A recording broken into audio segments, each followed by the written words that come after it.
Hey guys, Rhett here. What's going on at a client's property? Thomas, so happy for you, my friend. It's his first property, first going to be Section 8 rental property.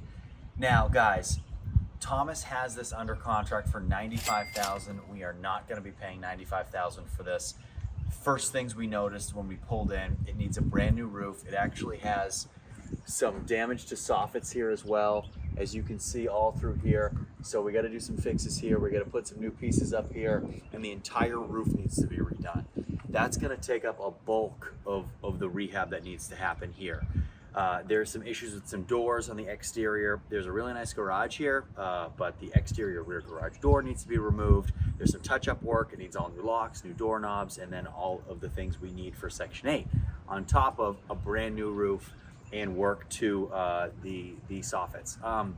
All in here, we're looking at about $17,000 to get it ready. Unfortunately, when you have a house like this, and you guys are gonna see, it's in really good shape. But when you have to do large exterior things like a brand new roof with new decking and soffits, it gets expensive really quick, on top of a lot of the things we have to do, the small items that Section 8's gonna need. So come on in, guys, I'll show you around. The house on the interior is in such good shape. I really, really like it. It's been recently painted. It has new light fixtures. All the carpet has been done. It has new vent covers. The HVAC's in great shape. There's a new cage on the HVAC unit. It has a brand new water heater. So there is a lot of value in this home. Now, a property like this will rent for about $1,200 a month. New flooring has been put down in the kitchen tile. I don't really ever recommend tile to you guys, but when it's already been down, great. And the problem with tile is when you have kids running around and you have people at your house and you drop things, tile can crack. Once the tile cracks, we can run into issues with having to replace it, right? When we replace the tile, it gets expensive. So we don't really like using tile if we don't have to. So this is one of those instances though, guys, where the tile is actually really nice. The tile's okay. It's all new, and it came out really good. Something I also would not recommend is using tile that's white. So if we are gonna use tile, we don't wanna use white tile, because it tracks so much dirt and mud and water and easily stains. Now, the kitchen itself, guys, not bad. Not bad at all. We need some touch-up paint work on these walls. These walls have not been painted like the majority of the rest of the home. Decent size. Right now, you guys are standing in like a little dining room area where you put a kitchen table. We put our stove, our range right here. Refrigerator would go here. We have our countertop right here and sink. So the countertop's not great, cabinet's not great, newer sink, newer faucet, exterior door that goes outside. It needs weatherproofing, of course. You can see daylight through it, and you can see someone try to stuff some rags in there to stop some water from coming in. So that was definitely a problem at some point. Now, off of the kitchen, we have our first bedroom. So the bedrooms are all good size. Newer light fixtures. We have our closet, good sized closet, a lot of natural light coming in off the back of the house. Windows are old, okay? Windows are old, and windows are going to be an issue. Big gaps in the windows, not great for letting water come through, but I always want you guys, when you go to these properties, please, please, please, a lot of times shades are down for a reason.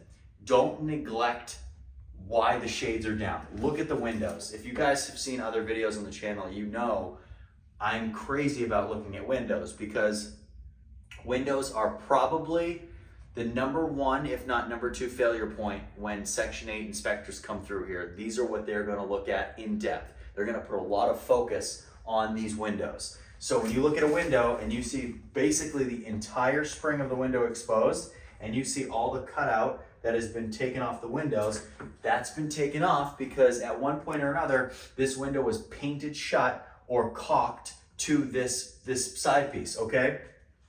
What someone ended up doing was just cutting it completely off. Excuse me. Just cutting it completely making it easier for the window to function. But in reality, what did you do to the structural integrity of the window? Nothing. It's terrible. Okay, so again, we look over here. Neither of these windows are locked, most likely because nobody could open them from the outside if they wanted to. They're painted shut. So right here, we'd have a Section 8 failure. Need an operating window, need an egress. Even if we do get these operating, odds are they're not going to stay up on their own. So we're definitely going to have to do some work to these windows to make them operational and functional in the eyes of Section 8. But regardless, outside of that, it's a really nice bedroom. Transitioning over here into the hallway, we have a really nice little bathroom that was just redone. New flooring, new vent covers, not really a new sink or toilet, but nice enough. One thing, guys, that cracks me up. Well, it cracks me up because it's so stupid. It's frustrating. But when you have a bathroom like this, you put new flooring in, you don't put a new sink in, it's a newer toilet, but you have a mirror here and a medicine cabinet from, I don't know, 1941. Look at this. Well, I don't even understand it. So I just don't get why you do things like this. It's a GFI that's painted shut. Oh, it's dead. It's painted over. So just small things like that kind of drive me nuts. We'd go in there and do a little touch-up work in there as well. So moving through here, guys, we have a garage down here, which is a really nice feature. End of the hallway, we have another bedroom, so bedroom number 2. No thrills in here, but nice. 2 windows, a lot of light in there as well. And then, guys, bedroom number 3. So bedroom number 3, we are actually over the garage right now. It's a nice, quaint bedroom. We have 2 windows, which is really nice. All these bedrooms with 2 windows. A lot of natural light, but on this window, there's some stuff coming in. Let's see if this window is operational. Nope, it's not. Nope, not at all. Okay, so I didn't even check the windows in bedroom number 2, but I bet, we're over right now with windows. So let's see what this window has in store. I can already see it's painted shut, so. Yeah. Oh my goodness. Actually, the lock is painted shut too, so I can't even unlock it if I wanted to. So that's what I mean, guys. Like, I know I always harp on windows, but it's just it's the most recurring thing that we see over and over again, and it's one of our biggest failure points. So like this, okay? Let's talk about this door.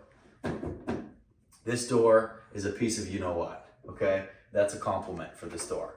You go to Home Depot and we don't even really put these doors in any of our houses because they're such crap. We put like nicer interior doors in. This is an $80 door from Home Depot. That's all it is. If you guys can see, this original door, they come in brown, okay? They're made of the cheapest quality wood. I wouldn't even call it wood. And you could literally, you hear that, right? You see that? I mean, it's a terrible door. But what happens is, because these doors are so poorly made and they're so cheap, on the bottom they flake, they peel. So instead of just taking this door off and throwing it in the trash and putting an $80 door and paying somebody $40 to install it, $50 to install it, you're talking about $150 all in, they just painted over it, which takes, again, 20 minutes in the same time it could take to just put a new door on. I just don't get it. It looks terrible. And when you have people in this house, if I moved into this house and I saw this door, I would not treat the door nice, right? Because clearly the person that owns this doesn't treat it nice. They don't care about their stuff. Why should you? So that's one of the reasons why we don't do stuff like that. We'd replace the door, put something nice in there, and that way someone would have respect for it and treat it nicely. So that's it, guys. Overall, I really like it. I really like this house. It has a ton of potential, and I think it's going to be great. We'd probably come in on an offer on this somewhere in the low to mid 80s. I'd like to get all into this thing for a little under 100,000, but anything a touch over 100 would be fine because it's in a really, really, really nice area, really nice neighborhood. So I like it. HVAC works nice. It's getting a little warmer in here as well. So I'm happy with this, guys. And getting rental property like this, onboarding rental property does not have to be hard. For all of my clients, we make sure that this is a process that is seamless and very smooth. It's always going to be easy onboarding these things, especially for clients out of state like Thomas. So super excited for you, Thomas. Guys, if you want to get into stuff like this and you want to own really cool property like this, please shoot me an email in the description below. And otherwise, leave your questions, comments below. I'll get to all of them. We'll see you next time.